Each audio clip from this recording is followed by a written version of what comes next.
대만 원주민의 지적재산을 둘러싼 사건입니다. 1980년대 이후 원주민의 지적재산을 둘러싼 문제가 세계적인 차원에서 표면한 것과 병행하는 형태로 대만에서도 원주민의 지적재산에 관한 문제가 두드러지게 나타나기 시작을 합니다. 대만의 경우 세계적 상황에 호응했다는 측면, 사회운동으로서 전개한 원주민운동 지도자들이 문학이나 음악 등 여러 분야에서 활동을 해온 사정도 이를 뒷받침하고 있습니다. 그리고 지적재산 문제에 대해서는 특히 저작권 외에 원주민 문화를 누가 표현할 수 있는가에 대해 민감한 분위기가 고조되었습니다. 원주민 문화가 뒤처진 것에 지나지 않고 그 가치를 인정받지 못하는 상황에서 대만 고유의 문화로서의 원주민 문화가 인정받기 시작을 했고, 그것이 사회적, 경제적으로 일정한 가치를 지닌 것으로 대우를 받게 되었습니다.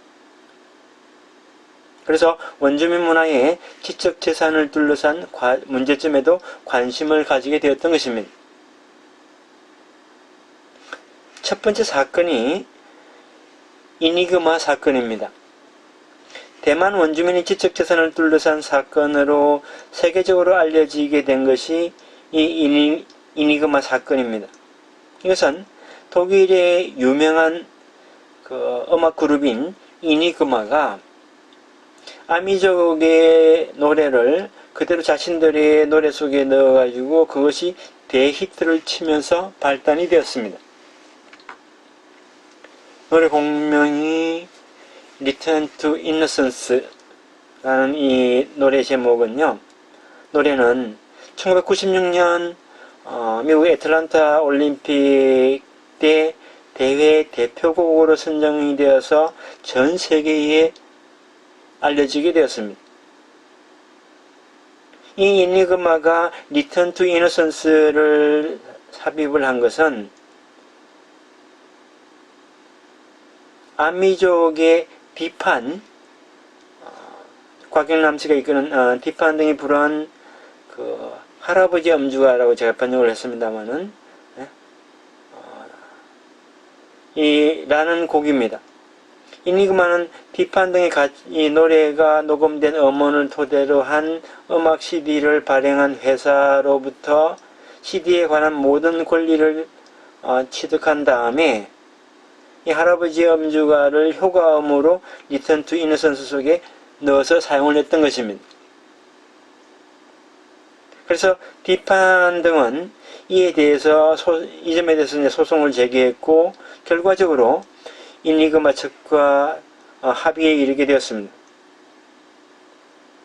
근데 이 이니그마 측의 주장 중 하나는 이 할아버지 엄주가의 그 원래 노래는 아미족의 전통 민요이고 그것은 퍼블릭 도메인에 속하는 것이었다. 즉 이니그마가 사용한 할아버지 엄주가에는 저작성이 없다는 해석입니다. 이에 대해서 디판 측은 노래 그 자체에 대한 지적재산권, 바꿔 말하면 문화적 소유권을 주장하지를 않고 오로지 디판의 할아버지 엄주가 노래의 어떤 독창성, 즉 저작자 인접권을 주장했던 것입니다. 이 주장의 최대 강점은 디판 등이 노래한 음원 그 자체를 이니그마가 자신들의 노래 속에 악곡 속에 사용한 것에 대한 이의제기였던 것입니다. 이니그마 자신이 이 악곡 속에서 할아버지 엄주가 연주나 가창을 실시한 경우에는 저작권 권리 침해는 인정받지 못했을지도 모릅니다. 이 사건은 저작권으로서의 지적재산권 본질이 카피라이트, 즉 복제에 대한 권리라는 것을 잘 보여주고 있습니다. 재현한다는 행위 그 자체는 저작성을 침해하지는 않고 저작권이 침해되었는지 아닌지는 재현된 것 자체가 복제물에 해당하는지 않는지의 판단에 따르게 됩니다. 자, 두 번째 사례는 술병을 넣는 주머니 디자인 소송입니다. 술병 주머니 디자인 소송. 원주민의 지적재산권을 둘러싼 법적 논쟁은 대만 내에서도 발생을 하고 있습니다. 지금 이 소개하는 것은 사키자야족이라고 하는 원주민 중에 특정 소수민족이 있습니다만은 이 사키자야족 공장에서 만든 상품의 복제품을 둘러싼 논쟁입니다.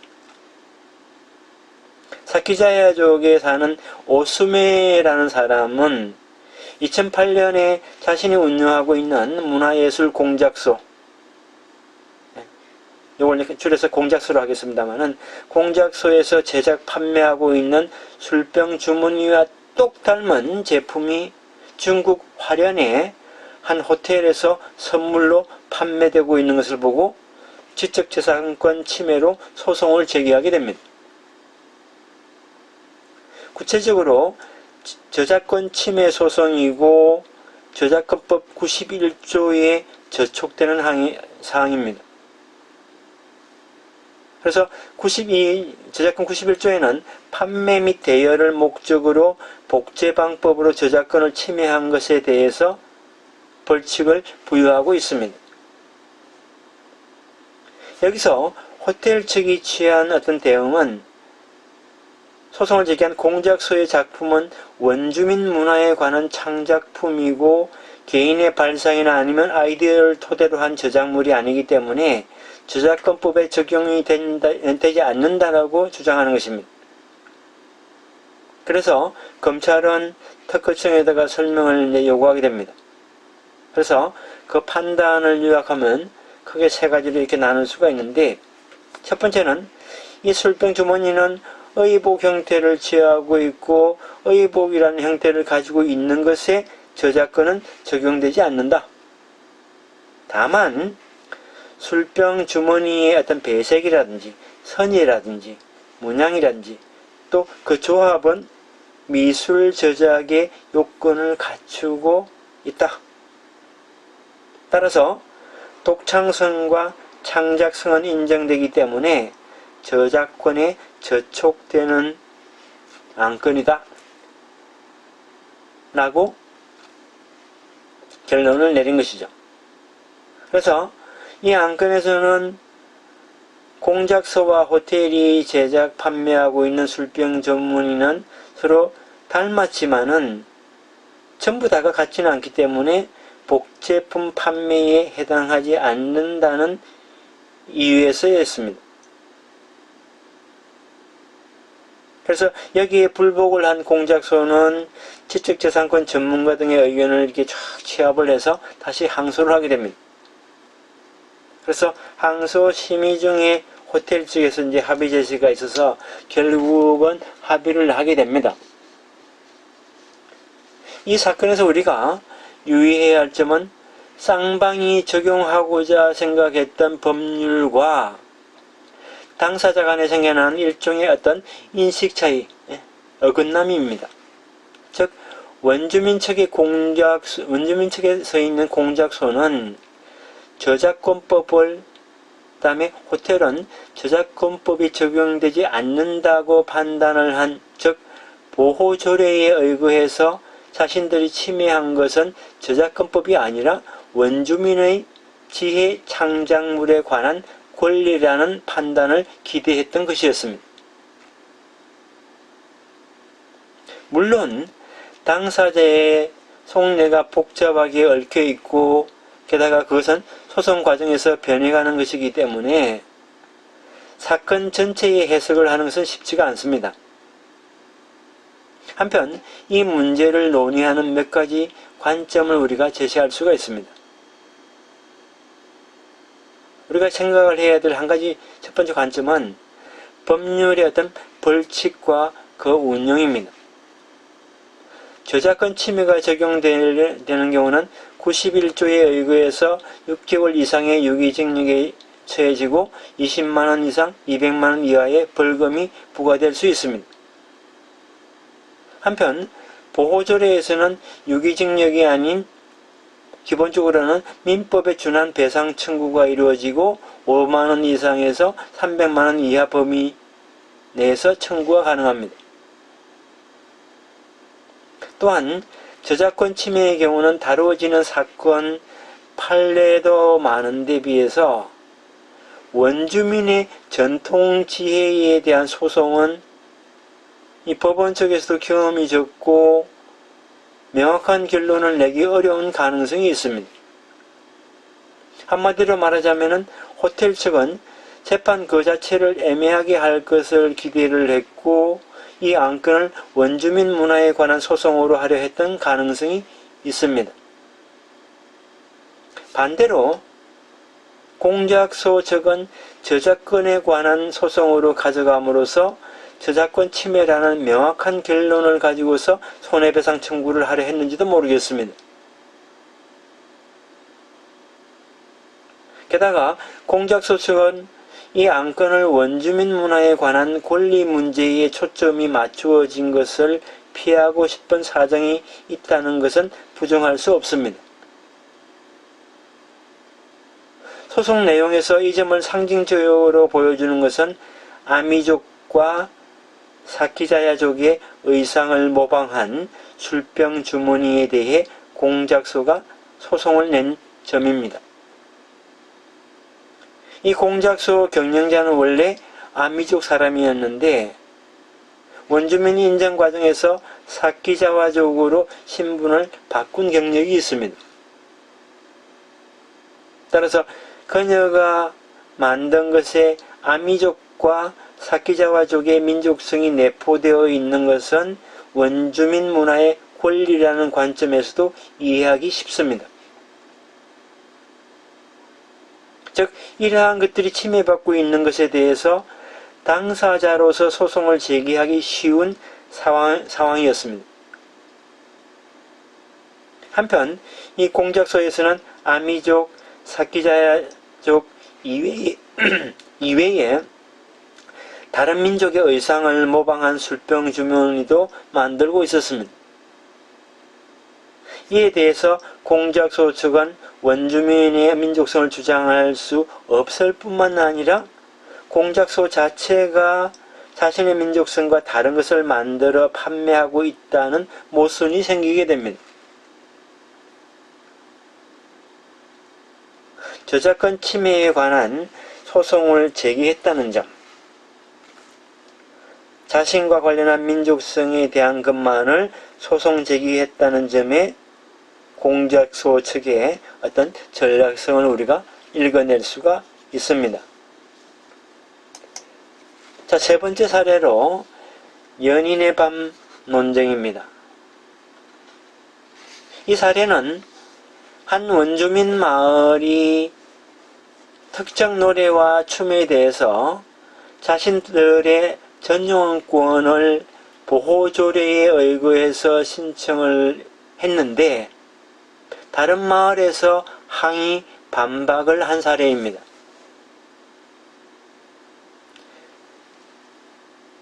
저작권이 자연 발생적인 데 비해 보호조례에서는 등록된 지적재산권에만 권리가 발생한다는 등록주의를 취하고 있습니다.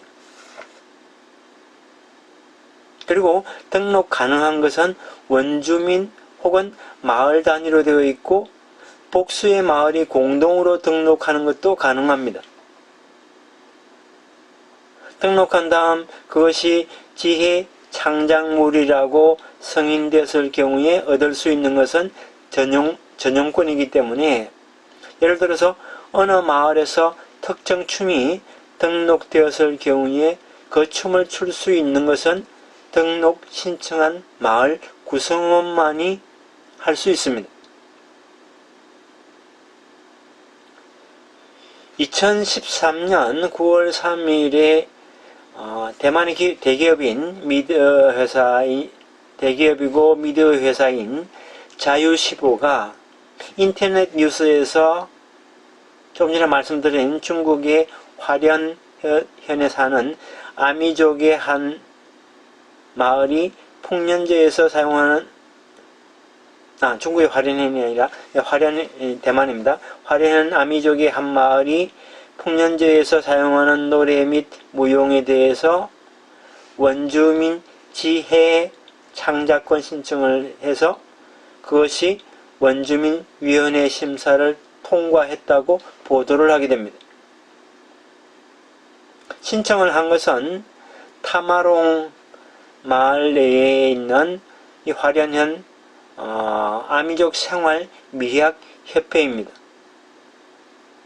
신청 내용은 타마롱의 관습인 연인의 밤 행사에서 부르는 노래와 춤은 이 마을의 독특한 문화이고 최근 주변 마을에서 모방하고 있어서 이것이 잘못 사용할 수도 있고 또 노래 방법이라든지 아니면 춤추는 방법이 잘못 왜곡될 수 있다는 것을 사전에 막기 위하여 권리 신청을 한 것이었습니다. 이 타마랑 마을에서 일상적으로 미혼 남녀는 거리를 두고 있지만은 이 풍년제 마지막 날 밤에 밀리터포트라는 이름의 노래를 부르면서 미혼 남성은 빙둘레 껴원을 만들어 춤을 추기 시작을 합니다.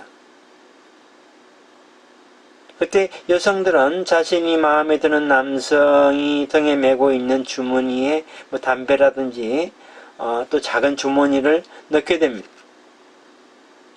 그것을 받은 남성이 기분 좋게 그것을 받아들이면은 자신의 주머니를 자신이 차고 있는 그 주머니를 여성에게 건네주면서 앞으로 사귀자, 교제를 하자 혹은 결혼이 성립되는 것이 그동안의 관습이었고 타마롱 마을에서는 이 밀리더 포트라는 노래 방법 또 그리고 그때의 춤에 대해서 전용권을 주장을 했습니다. 이에 대해서 이의를 제기한 것이 타마롱 이웃 마을 마테안 마을입니다. 9월 12일 자유15에는 마테안 마을의 한 노인의 이야기를 다음과 같이 소개하고 있습니다. 우리 마을에도 밀리더 포트가 있었어. 연인의 마음은 밤으로 번역되어서 이렇게 사용되어 왔지. 이런 식으로 얘기를 했겠죠. 예. 노인이 돌아가신 선친도 이 인년 주머니를 매개로 어머니와 결혼을 했고, 그런데 이 인년 주머니를 둘러싼 노래는 타마롱 마을과는 다르고 타마롱 마을의 인년 주머니 노래에는 어떤 가사도 없는데 반해서 우리 마테안 마을의 인년 주머니의 곡에는 엄마의 아들이라는 제목이 있고 그 다음에 12번에 걸쳐서 이 노래의 가사는 아주 우아하고 마을 아이들의 어떤 용감함을 표현하고 아름다움으로 가득한 아주 독특한 노래다 라고 기사화된 겁니다. 게다가 이 마테안 마을 측은 마타롱 마을의 주장은 받아들일 수 없다고 합니다. 또 아미족은 모계 사회이고 각 마을이 계통적으로 같은 조상이라는 점에서 문화를 공유하는 것은 당연하다는 논리로 주장을 하게 됩니다. 이러한 상황에서 원주민위원회는 자유15의 최초 보도에 있었던 타마롱 마을 그 노래의 전용권은 아직 인정된 것이 아니라 보호조례를 운영하기 위한 관련 규정을 정비하고 있는 상황이라고 발표를 하게 됩니다. 덧붙여서 같은 해 9월 26일에는 국립청와대학교 과학기술법률연구소가 이 마테안 마을 공동체 센터에서 설명회를 열어가지고 마을 사람들에게 상황 설명을 하는 것으로 사태를 수습했습니다. 요는 이 사례가 제시하고 있는 것은 원주민의 지적재산 전용권 주장은 동일한 민족 정체성을 지닌 집단 내의 알력, 경우에 따라서는 충돌마저도 발생할 수 있다는 것입니다. 대만의 원주민은 현재 16개 민족이 정부의 인정을 받고 있습니다. 아미족은 그 중에 이 16개 민족 중에 비교적 인구가 많은 집단이고 대만 동북 해안 지역의 평야지대에 주로 거주를 하고 있습니다. 다만 언어나 관습 등에서 이 세분화되면서 5개의 하위 아미족 집단으로 나눠져 있고 그들은 지역적으로 집단 거주를 하고 있습니다. 이 마타롱 마을과 마테안 마을은 수고변 아미족이라는 이 분화된 아미족에 속해 있고 인접한 집단입니다. 그래서 양자는 어떤 토지나 수리 이용해서 역사적으로 그동안에 충돌을 반복해 왔습니다. 인접해 있지만은 혼인 등을 통해서 어떤 사회관계가 돈독한 것도 아닙니다.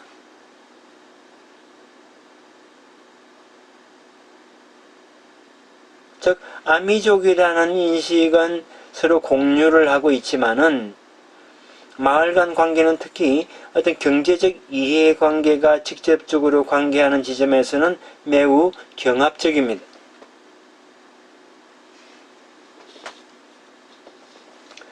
그리고 두 마을에서 관행적으로 이 연인의 밤 행사를 구성하는 요소에 어떤 경제성을 수반한 권리가 부과되려 할 때에 외부에 드러나는 형태로 문화 주장에 관한 충돌이 발생했던 것입니다.